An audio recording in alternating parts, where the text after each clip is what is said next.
everybody, and welcome back to my learning space. Now this video is a subscriber request, and there was someone who asked me to talk about dominant chords, and this seems like such a simple question, but I thought I should take this opportunity to talk about cadential points, tension and release in music, and how chords function in just the music system overall. Now, in music, we have chords that are related to each other. And our harmony is mostly based on the major scale. So, if I take, or with the passing step, chord 1, chord 3, and chord 6 are all chords that we can say are chords that function as tonic notes. They function as, they have the least amount of tension, let's put it like that. I wouldn't use a chord 3, for instance, to create tension. I wouldn't really use a chord 6 to create tension. Or I wouldn't use chord 1 as like a climax of a song, you know, that's like an anticlimax. Because you want a chord that comes before chord 1. And that brings me to dominant 7 chords. In the major scale, we have chord 5. So we play it up like this.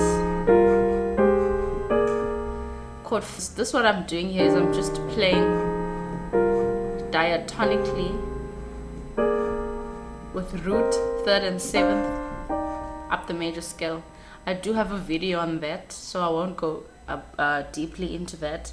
So chord 5, here's the 7th, here's the 3rd. Chord 5, by nature, it exists as a dominant chord within a major scale. Chord 5 has the most tension. Now this brings me to a different set of chords. Chord 5 and chord 7 function in a similar way, in that they function as cadential points.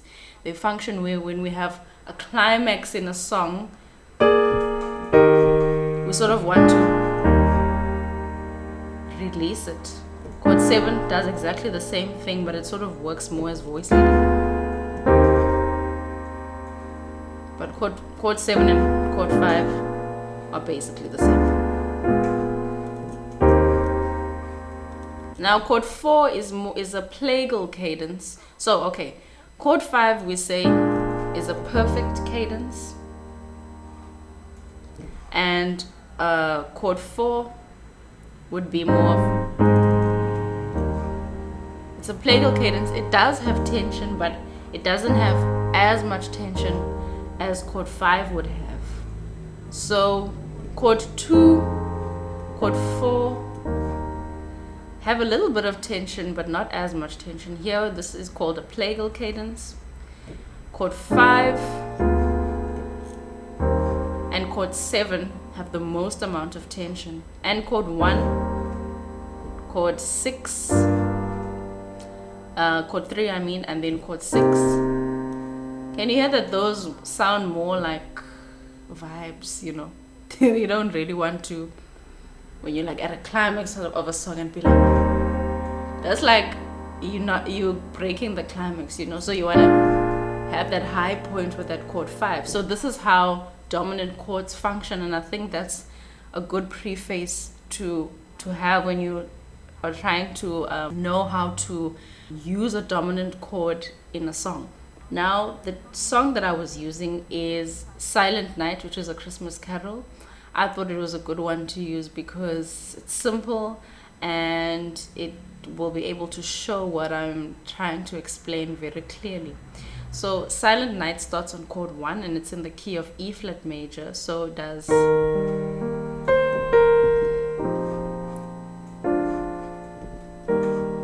So I'm just playing triads. I was actually making it a major 6 in the beginning. And then it goes to chord 5. I'm not sure, I think in the original it just stays on chord 1. I think it does that. And then it goes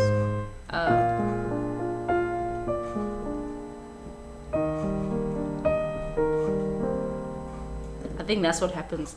But for the interest of creating this tension and release cadential point back to tonic situation, I'm adding at chord 5 because the chord 1 is staying for a rather long period of time. So I do 1 to chord 5. Now I'm just voicing it root 7th, 3rd with the melody, which happens to be the 13th as well. And here we will land on chord 1. Okay, and then it goes to chord 5.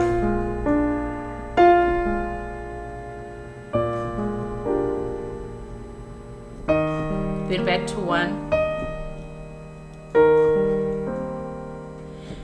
And now it goes to chord 4.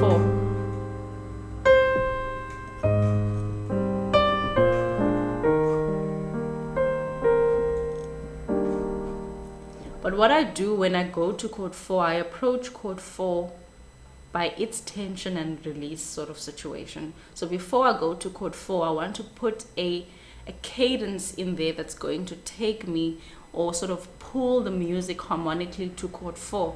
So if I go,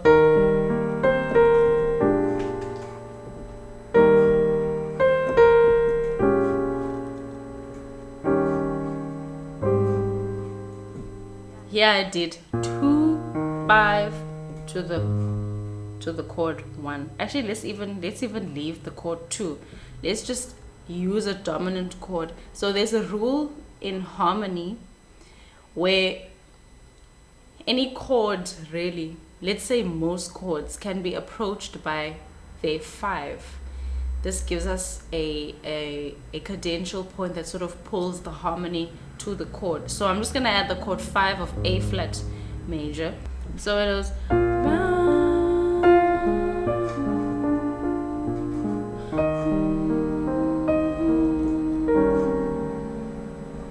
this is the 5 that goes to A flat major. Same thing I do here is that if I have I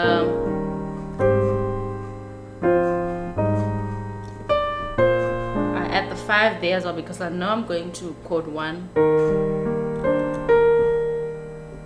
Now let's actually add the chord 2 as well before we go to the 5. This would be a tritone substitution. Now a tritone substitution would be the same thing as the chord 5, but it's a flattened 5th away, which also happens to be a semitone before the actual chord that you're going to.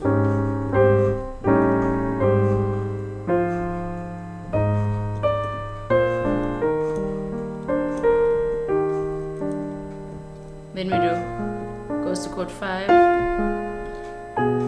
And here, I'm not sure if the original does this, but this is what I was hearing, this voice leading to chord 6. This is a diminished chord to chord 6. And I do G7, which is actually the 5 of C minor. But I'll explain this.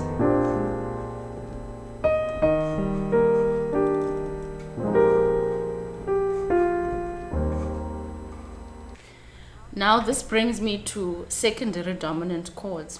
So if I do this G7, I'm at F7. These are dominant chords because I just told you that chord 5 functions here on over B flat, right? But now I'm putting another dominant chord on G7, and I'm putting another dominant on chord 2. This is what we would call secondary dominance. They're not functioning in a primary way where we would find naturally in a major situation, but rather these are chords that are chord 5 that function as chord 5 for other chords within that same diatonic series, if that makes sense. So for instance, this G7 would be the 5 of 6, so we'd call it 5 of 6. This dominant chord would be the 5 of 5 because it's the 5 of chord 5. So we have a dominant 5 of 6, we have 5 of 5, back to chord 1. So these are what we would call secondary dominant chords. And then we also have what we call suspended chords, and suspended chords just simply mean that the third is suspended of its natural placement. So in chord 5 we would have this third, but if we were to suspend it, we would play something like a 4th, and maybe the 2 as well. This also gives me a suspended. How I usually teach my learners is I say, play chord 4 in your right hand and put the 5 in the bass. So essentially I'll be playing A flat triad with the 5 in the bass. Or chord 4 can also be substituted by chord 2, so I can play the extension of chord 2, which will be F minor 7. This gives me a suspended sound. This is what I did in the beginning. And usually sus chords are then followed by the original dominant chord. Now at the end what I did was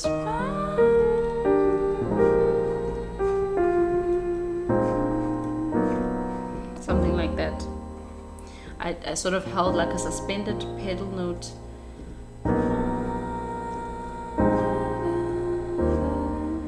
I did something like that. Suspended chords are used in a similar way that I did here, where we kind of do a pedal note. It's a great way to start a tune as well.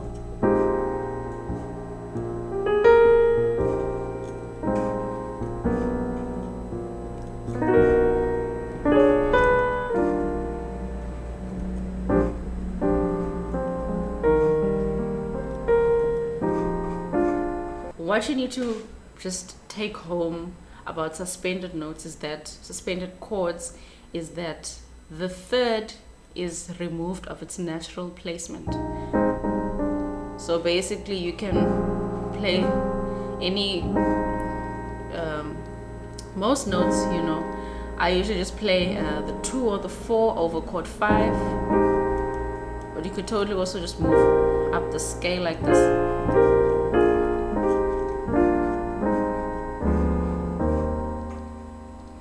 And what I did here, if you were wondering, this is the submediant minor. You call it submediant, chord 4. And the upper extension is supposed to be A flat minor. And we'll just kind of gives a lot of tension there as well. So it's A flat minor. Then it sort of releases the tension, but not quite. Then back to 1. So guys, I hope you found this video useful. I think the important thing to remember about dominant chords is that it's a resolution point. It's nothing really fancy per se. It's a natural occurrence in music. And without dominant chords, what would we be? What would our music be? So yeah, please keep it coming with the video requests. I really enjoy helping you guys, and thank you for tuning in. And I'd just like to take a moment to say that I do have a PayPal where you can make a once-off donation to my channel. And I do have Patreon as well if you'd like to donate to me on a more long-term basis. Yeah, those are just the little ways that you can help me. Otherwise, there's more videos coming, and I'll see you soon in the next one. Bye.